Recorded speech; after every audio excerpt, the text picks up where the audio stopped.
بصي على لما سوقت ولادي جم من المدرسه ولسه ما فطرتش. طب وانا مستمرة ما جيتش من معاكي. المدرسه؟ وحمدي جه. انا اللي جبتهم. حمدي اللي جابه. مش تقولي بقى بعد ما سوقت حمدي راح جابهم من المدرسه عشان تبقى الجمله مفيده؟ صح، لما انا يعني اتسوقت هم جم من المدرسه لقيتهم فجاه كده في العربيه، مش انا اللي رحت.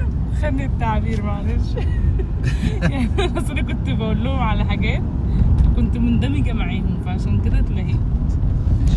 حمدي جابهم من المدرسه. يا ريت تندمجي معايا كده زي ما بتندمجي معاهم. انا مندمجه معاكي. اندمجي معايا انا كمان. اهم حاجه الاندماج. طبعا. المهم ان انا لسه ما فطرتش لغايه دلوقتي. انتوا كلتوا يا ولاد؟ لا. ماشي خلاص يبقى نفطر سوا. نفطر سوا كلنا. اجهز فطار ليهم. طب هتلحقي قبل ما اجيب ندى؟ ولا استنى اما اجيب ندى؟ لا على لما تجيب ندى وتيجي ونفطر كلنا.